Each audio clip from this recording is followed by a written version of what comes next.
자, LG엔솔 한화의 잭팟 수주가 나왔습니다. 이게 의미하는 게 분명히 있습니다.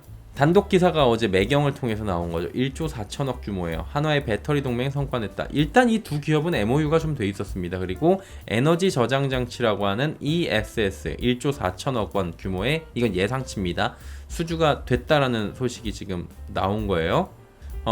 배터리 공급할 예정이고요. 아틀라스 ESS 프로젝트가 있어요. 한화에너지가 단위 기준으로 세계 최대 규모인 4기가와트시 독립형 ESS 단지를 조성하는 사업이고요.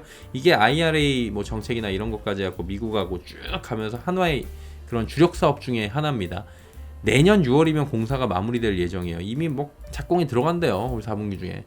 그래가지고 아틀라스 ESS는 진짜 굉장히 큰 지금 성과물이 될 것이다 라는 기대감들이 있는데, LG에너지솔루션하고 한화하고 지금 첫 성과물이 될 전망이다 라고 얘기가 나오는 거고요.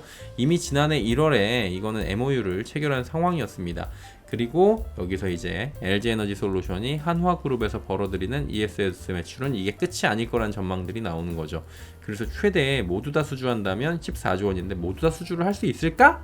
이거에 대해서는 저는 퀘스천 마크는 좀 찍을 수 있겠어요.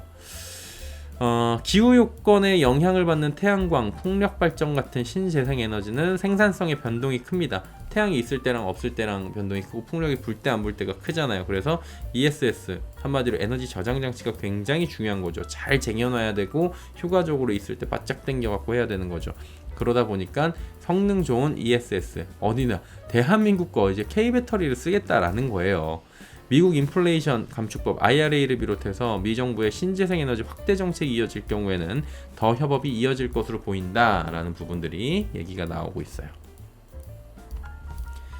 친환경 전기차 배터리가 사용되는 게 여기서 이제 함의하고 있는 부분을 저는 짚어드리는 거예요. 자, 친환경 전기차 배터리 혹은 이런 저장 장치 배터리 혹은 저장 장치가 사용되는 곳은 전기차만이 아니라는 거예요. 동력을 가두고 이거를 이용을 해가지고 사용하는 것이 비단 전기차만이 아닙니다. ESS 등 다양한 곳에 사용되고 있고요. 이미 이건 매출이 일어나고 있고 잘 하고 있던 분야예요. ESS를 통한 매출이 적었던 상황인데 이쪽도 이제 매출이 늘어나는 거잖아요.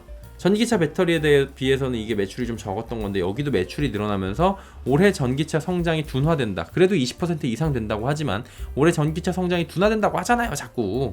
이렇게 예상되는 측면 속에서 새로운 수입원으로 자리매김할 수가 있다라는 거예요. 자, 보세요. 요렇게 파이가 이렇게 있어요. 이 파이가 있는데 이 파이 속에서 이렇게 네모가 있고 그 다음에 요 조그만한 게 있어요. 요게 ESS고 이게 만약에 전기차라고 봐요. 근데 얘가 올해 성장성이 이만큼까지 늘어날 줄 알았는데 한 요만큼밖에 안 늘어나요. 그러면 전체 파이가 좀 쪼그라들 수가 있는 거잖아요. 이 전체 파이가 쪼그라들 수가 있는 건데, 이렇게 쪼그라들 수가 있는 건데, 그게 안 쪼그라드는 이유는 이 ESS 부분이 이렇게 해가지고 상쇄를 시켜줄 수 있게 되는 거 아니냐, 이런 얘기가 나오는 거죠. 그 말씀을 드리고 있는 거예요.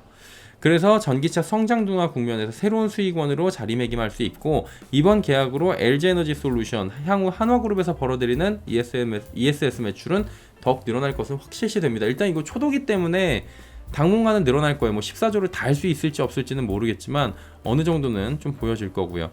그리고 전체 전력 생산에서 재생에너지 비율이 늘어날수록 전력 수급 안정을 위해 ESS의 필요성은 더욱 커질 수밖에 없습니다. 이거는 그 산업상 생태계상 맞는 얘기예요.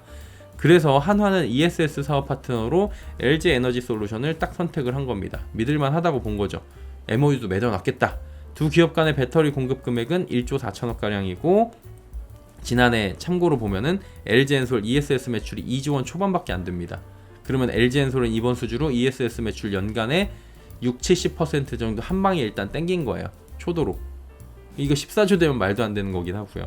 향후 최대 14조 원까지 이 매출이 증가할 수 있다라는데 이건 약간 희망사항인 것 같아요. 이건 모든 거를 긍정적으로 봤을 때 이렇게 되는 것 같고요. ESS 시장은 성장이 상당히 가파른 분야입니다. 미국 전력망 ESS 시장 연간 기준 2021년 9기가와트시에서 31년도 기준 95기가와트시로 9배 이상 지금 성장할 것으로 10년 사이에 지금 보여지고 있는 상황이고 꾸준하게 늘어나고 있는 상황입니다. LG엔솔이 그리고 또 한 가지 봐야 되는 게 뭐 시장 캐파나 이런 성장성이나 아니면은 ESS가 늘어나고 있다는 것도 있지만, LG엔솔이 한화뿐만 아니라 다양한 기업과 ESS 사업을 통해 손잡을 수 있겠죠. 삼성 SDI, SK온 역시 매출처가 늘어날 수밖에 없다는 해석이 자연스럽게 가능하겠죠. 반대로 다양한 기업들이 ESS 사업을 하기 위해서 K배터리 업체들한테 와가지고 하게 되면 이 볼륨이 커지겠죠. 그리고 여기서 끝나는 게 아니라 여기에 뭐 들어가요? 소재 부품사들의 수주가 있겠죠. 늘어날 수 있겠죠. 이런 부분들을 우리가 의미로 파악을 해야 되는 거죠. 배터리 기업들이 전기차뿐만 아니라 다양한 분야에서 매출이 일어날 수 있다는 것에 대해서 입증이 되고 있는 거고요. 전기차 시장 끝났다 망했다가 아니라 반드시 전기차 시장은 뭐 전기차 시장도 20% 늘어난다면서요, 올해. 그 나온 언론의 보도로 따르면. 그리고 반드시 전기차 시장만 원툴이 아니라 파이프라인이 한 개가 아니라 로봇, AI, 이런 ESS, 이런 배터리가 필요한 모든 곳에서 범용적으로 사용될 수 있다는 것을 우리가 확인을 해야 된다는 겁니다. 기업들의 합종 연행도 주목을 해야 된다는 거고요. 기업들의 합종 연행 같은 경우에는 조금 전에 말씀드렸던 이렇게 기업들의 이해관계를 떠나가지고 쫙쫙쫙쫙 선을 잡는 얘기예요. 한 기업이 독식하고 뭐 할 수 있는 시장 크기가 아니라고 하잖아요. 여기는 기업 간의 이익을 위해서 다양하게 선을 잡고 매출 일으키고 이익을 낼 수 있는 구조로 변모하고 있는 거고요. 결론적으로 이제 이번 수주를 통해서 알 수 있는 건 이거죠. 친환경 배터리는 전기차뿐만 아니라 다양한 곳에 사용될 수가 있고, 저장 장치는 사용처는 더욱 늘어날 것이고, 이에 따라서 기업의 이해관계는 복잡 다양해질 것이고, 이로 인해서 매출과 이익처도 늘어날 수 있고, 셀, 소재, 부품뿐만이 아니라 다시 선순환 생태계가 또 만들어질 수 있는 곳들은 곳곳에 있다라는 거를 지금 당장 이것 때문에 주가가 올라간다 내려간다 말씀드리는 거 아니라고요. 이걸 그냥 인지하면서 투자를 하자고요. 투자를 할 때는 주가의 차트도 중요하고 오늘 당장의 주가도 중요하지만 산업의 흐름을 보시는 게 진짜 중요합니다. 그래서 그걸 아셔야지 장기적인 투자를 할 때 내가 자를 때 아니면 더 넣을 때 아니면은 이익을 낼 때를 정할 때 내 기준이 있다라는 거를 말씀드리고 있는 거예요.